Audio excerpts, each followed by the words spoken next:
Dr.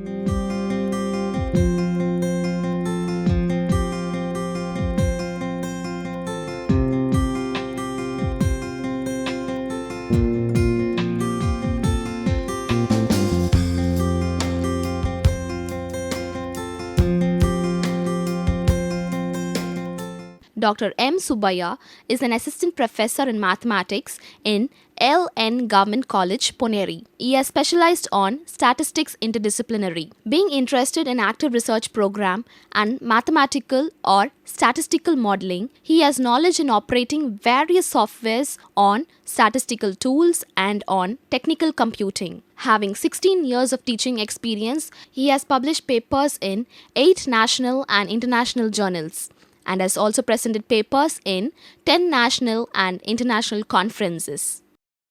Welcome to the UGC lecture series on mathematical sciences.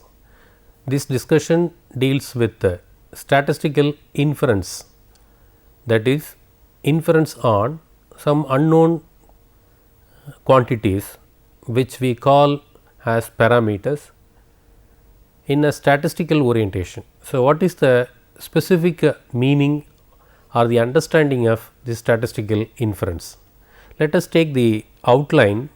Those words will be straight away give the difference between the respective terms. Number 1, population and sample. Then the word parameter, which I used already, and statistic. Then this word is also quite important, that we are trying to estimate. So, estimation process obviously tells that we will have some sort of error, because we are not exactly calculating, but we will try to minimize that error by understanding the quality of the estimation procedures. Then in the beginning, or to start with, we will have point estimations. What are the methods and how to get point estimation? These are all the different topics. So, naturally from the first topic onwards, the difference between population and sample. So, a sample is from a given population. The same word I try to give it in a symbolic form, but what they really refer to. Actually, the statistical studies or any probabilistic uncertainty studies are trying to draw information about a big group of quantities, maybe we call it as population under study. So, that need not be the entire population, what we generally mean as the total number of people in a country or in a particular sector. That is not the meaning. The idea of population is what is the problem of interest, accordingly we try to fix the population of interest. For example, if we try to understand the average marks scored in a particular examination, then students pertaining to that particular type of examination or nature of examination will be the population. So, it may be the marks belonging to the students of a particular university or in a classroom, whatever may be the factor. So, when you consider the problem of interest, when we construct the problem of interest, naturally the population will also be designed or fixed by the nature of the problem. So, it depends. So, what will happen to that population? Let us say, as the first example, the marks scored by the students of a classroom may be of 60 or 100, it might be very small in number, easy to handle. So, we are going by the entire mass of information. So, we are concentrating on entire population. Try to extend it to a university where you may have some 30,000 or 50,000 students, extend to a particular geographical domain area, maybe in a city where you can cross 1 lakh and odd and extend it for a state or a country, whatever may be. So, where you have thousands of students data. So, where we need to get information about the population, with this kind of computer era, it is still possible to maintain all the marks and then get that particular example, but not possible always. Therefore, we try to understand an idea called sampling from a given population. So, naturally that will be a meaningful representative for the given population of study. So, the word population and sample should be understood in a very broad statistical meaning, that this is the problem of interest or the quantity which will correspond to the problem of interest, and this sample is a collection of some objects which could be a well defined representative of the population. So, next term which we observed was parameters. So, the parameter is here again a very simple term to understand. It is some unknown quantity about the population. So, like other example, we may not know what is the average of average score of the students in a particular study, maybe in a school ending or school completion course, something like that. So, that quantity what we are trying to find out, suppose if we are able to get for the entire group of students information and we are able to get it, then it is a calculating the average of those marks. Suppose we do not have that, but we have only sample, then we have a word called a parameter for the population of interest. That quantity is not known, which has some uncertainty also. Therefore, that random quantity has to be estimated. So, the parameter is the unknown quantity attached to a population.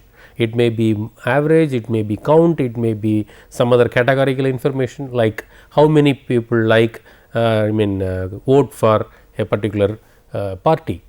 So, this may be an information for the entire country, but we would have seen many survey kind of things where only a set of people or a sort of people are surveyed, that is what we call it a sample. So, that should be a representative, it may be from north, west, south of the particular country and comprising many geographical aspect and other aspects of the society. So, the parameter is an unknown quantity which has to be estimated.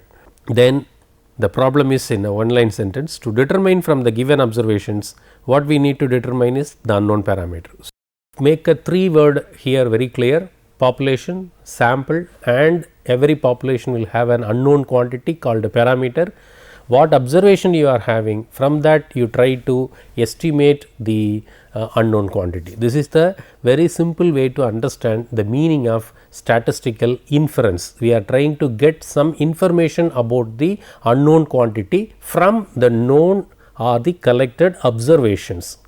So, that is called statistic. Come to the next part. Methods used to make decisions or to draw conclusion about a population. We are going to see what kind of methods. So, make use of the information available in a sample, that is what I said, observations in drawing conclusion. So, largely the statistical inference is divided into 2 kind of items. One is the parameter estimation, another one is the hypothesis testing. So, in parameter estimation also there are 2 things to concern. One is point estimation, another one is the interval estimation, giving some more room for the uncertainty. So, point estimation means the word says you have to concentrate on a particular mass or a particular point. So, here interval is the next part, which is giving some width for your uncertainty. So, suppose you are not familiar with your exact heights of your classmates, you could say on an average our class height would be maybe 150 centimeters. So, this is a point estimation. We are using invariably in every walk of our life where we have uncertainty. For example, what would be your average daily expenses, or simply what would be your daily expenses. We do not keep daily exactly 50 or 40, we try to estimate somewhere around 40, or simply say if it is 40, we could understand that it will be somewhere 35 or 55, something like that. So, every aspect of this uncertainty are tried to estimate a value through the observed item. So, here the individual's pattern of spending is the observation. One may be interested in spending in food or in entertainment or in vehicle, something like that. So, each will have their own way of spending. That pattern will give what could be the average expenditure per day for that individual, but it is still an estimation, a point estimation, 100 rupees. It does not mean that exactly he or she is spending 100 rupees. It would be anywhere around. So, that flexibility you can estimate using other technique called interval estimation. However, this discussion is completely confined to point estimation. Let us take this point estimation now, you could understand why we stress on that word point, because it is a single number. So, now it reads as the estimation of the population parameter with one number. What we try to estimate? The value of the unknown parameter using a single value or a point. So, many examples I would have told you that the single number would be anything for that matter which is attached to an element of uncertainty. If it is certain, then there is no question of estimation, you could calculate. For example, tomorrow you are traveling, how long? So, you could say exactly, if you go to a place where it is 50 kilometers from the point of residence, then you are saying 500 kilometers, 50 kilometers. So, it is a calculation, the distance is calculated. Suppose you are you have not planned. So, tomorrow we have an outing, then they could ask how long or what is your travelling distance. You could say around 50 kilometers or simply more or less 50 kilometers. This is our common way of communication. If you are firm enough, you could say I will travel tomorrow 50 kilometers. This is an exact phrase. Somewhere around or more or less, these are all conveying the uncertainty attached to the sentence. So, you are giving that estimation with a number around 50. So, the conversation is very clear that tomorrow you may travel maybe 60 or 45 or 40, it depends on your constraints and the other aspects which affect the travel plan. So, everywhere where we feel the element of uncertainty, these kind of summarizing the information is part of our problem. Therefore, statistics has a methodical way, and in the sense a mathematical way to reach these estimations. Therefore, we need to have some method of estimation. So, this one more example may give a support for the discussion so far. A group of employee, I am trying to estimate the mean income, they could say 40,000 per month. Similarly, mean age I could say it is 47.5, height and etc. So, naturally the statistical inference is trying to provide a mechanism, understandably a mathematical mechanism to reach this approach. That is what we use it in the daily walk of life, like average. So, why we use average very often? It is a simple thing to understand. It is easier to make a one point summary for a set of data. So, many advantage we feel when we try to speak practically, even for a non-scientific problems or not so theoretical problems, even for our practical applications. This statistical inference, as I told, has a main objective to draw a device for point estimation. That is job number 1. So, I should have a mechanism to find out how a point estimation has to be calculated. So, this may be an estimation procedure, but we need a mechanism for that. So, we need a mathematical format. So, first I will be dealing with the mathematical form of few quantities which we listed already. So, what we have already in this discussion so far is a sample in our hand is a observed quantities. This is observed. If we connect our previous example, mean height or mean age of the employees in a company, then x1 may be the mean age of the employee number 1, age of the employee number 2 and etc., age of the employee in nth. So, n is naturally, you could understand, it is size of the sample. So, it may be 100, it may be 200, anything, or even it may be less than that also. So, the number how many I need to require, all are little out of scope of this particular discussion, but anyway when we write some symbol we should know what it refers to. So, here it refers to the size of the sample. So, 100 might be, I just give an example, it may be anything for that matter, sometime we may have more, sometime it may be due to restrictions in collecting the data, money or time, whatever may be, we have to handle even small samples also. So, this is the first symbol we observed in our discussion so far, that is what I am explaining. Secondly, there must be a statistic. We used one more word which we have not so far very strictly used, statistic. So, this means a quantity using this observed values, quantity which will use this observed values. So, that we have to frame accordingly to get a point estimation for a particular procedure. So, remember this point estimation may measure height, weight, etc., count or sometime categorize certain values. So, many jobs are involved in this point estimation. This is a broad heading, but naturally all problems deal with some collected information, what we call it as observation. So, that is generally denoted by the symbol x1, x2, etc., xn. Based on that we will have some quantity. So, what kind of quantity it is? Basically it is a mathematical expression. So, how mathematics get into this picture is very natural, mathematically devised sometime. It may be even an average or a range, variance. There are many items for which we have a standard procedure to calculate in statistical methods, which may be invariably based on the sample, but now we are trying to go from the sample how to look at the parameters or how to look at the population. So, let us discuss the typical way of understanding the mathematical behavior of this inference through few examples. Let me start from another word which we have to know is likelihood. Mathematical statistics teaches the same aspect in the idea called PDF, probability density function, where invariably we look it as a function of x for some symbol theta. Here I could say that it is very similar, but I am looking at a parameter theta and with the x. So, in this discussion I maintain the symbols very standard way. Theta refers to the parameter and x refers to the observed data.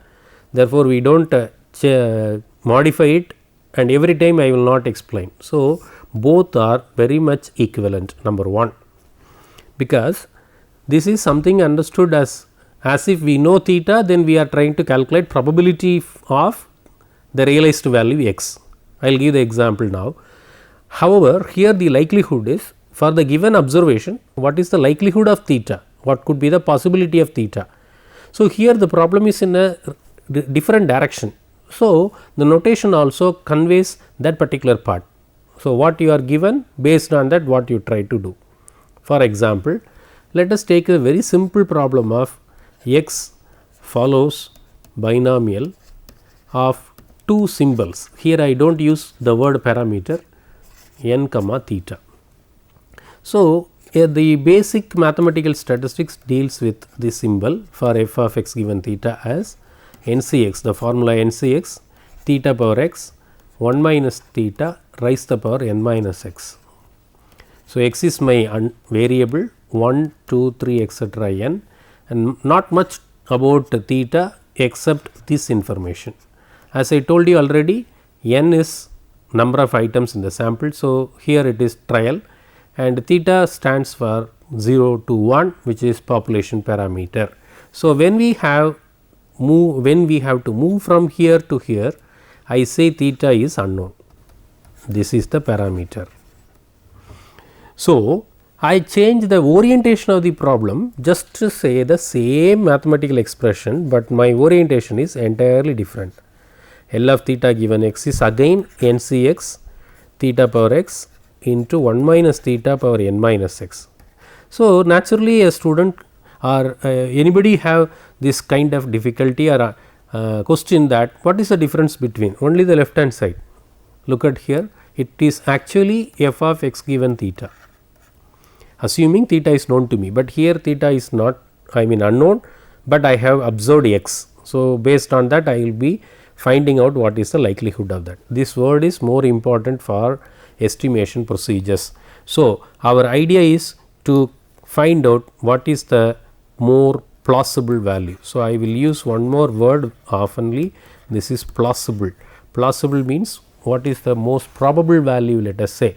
We are attaching an uncertainty into this particular phrases. So, we are not calculating the exact value of theta, rather we try to understand or identify over its space. We call it as range of parameter, space of parameter, over which what could be the most likely value that theta could be if I have the observation in my hand. So, this is the sample. So, if you remember my polling example, the survey data is x. How many people have opted for party 1 or party 2, party 3, so on and so forth.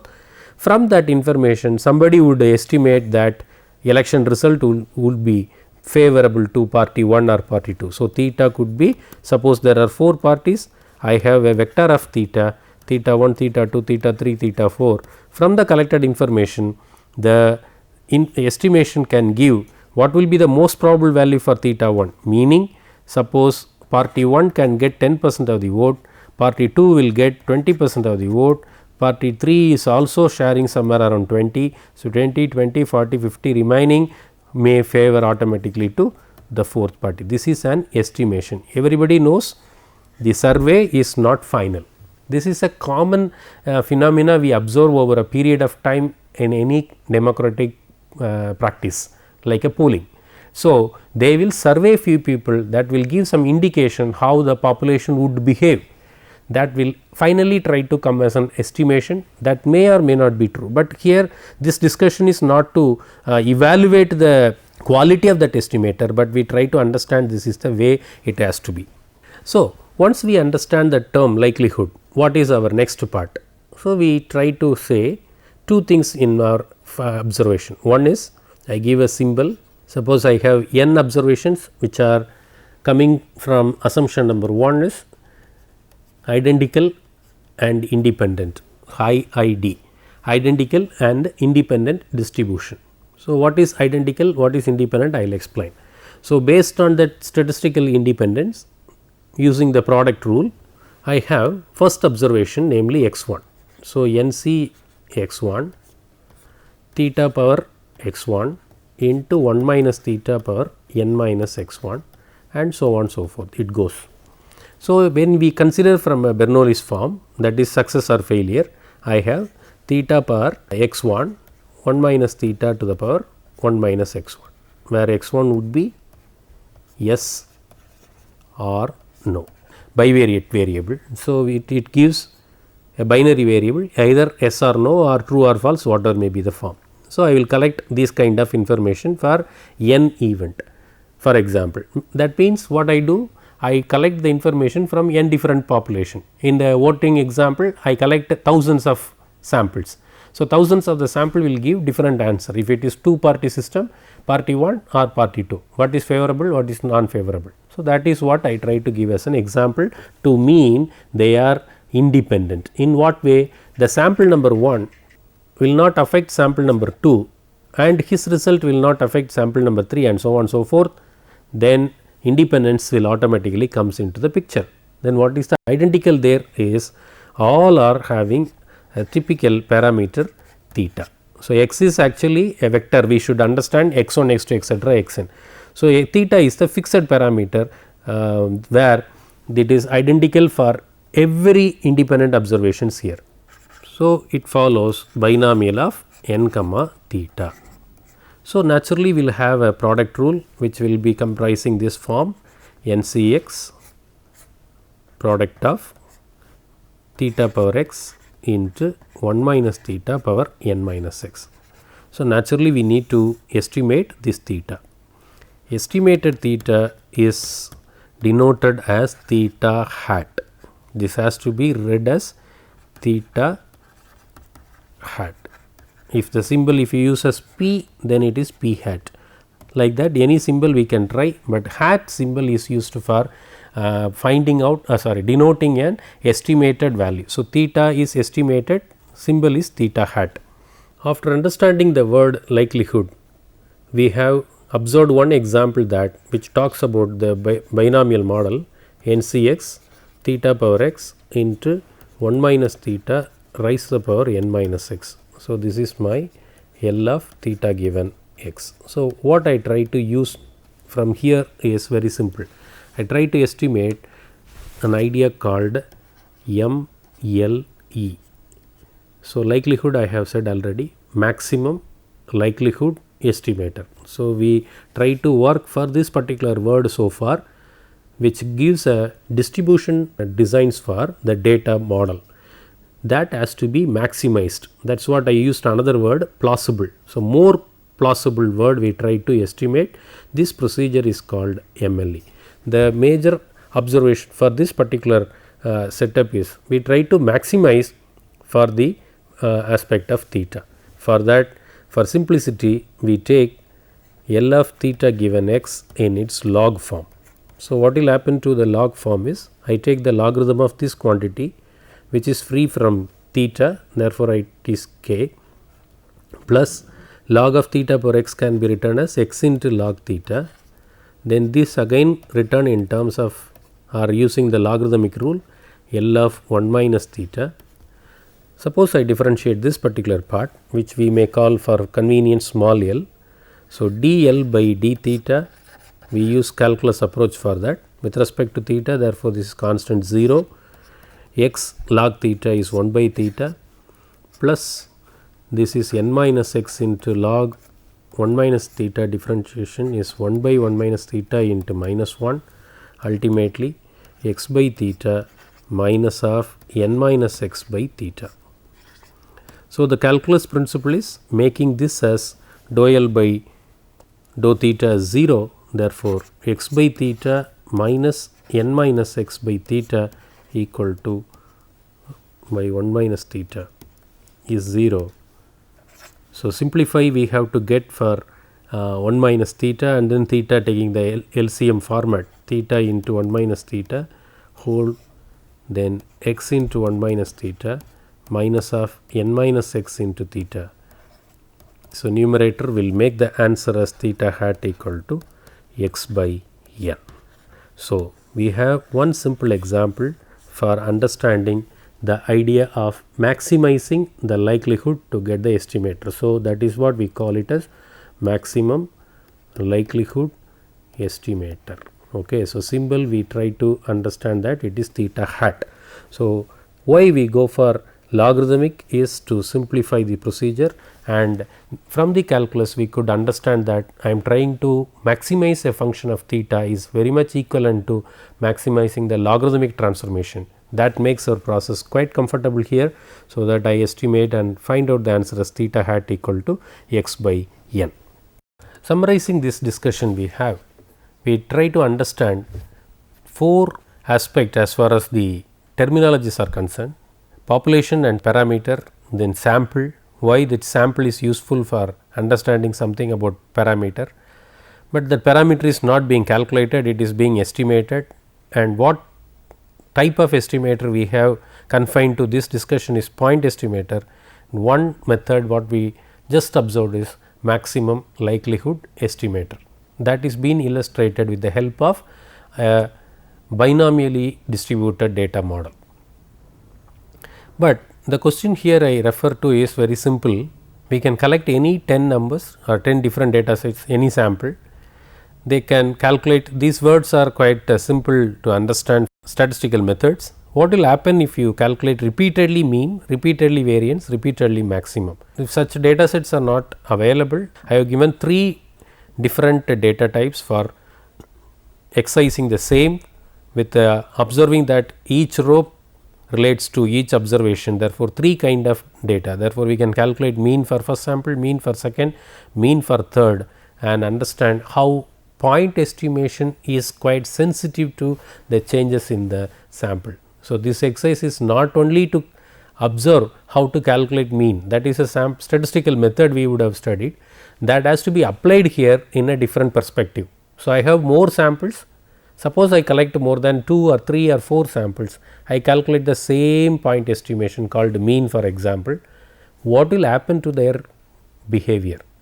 So, the theory will continue based on the distribution of the estimator also. Thank you for joining this discussion.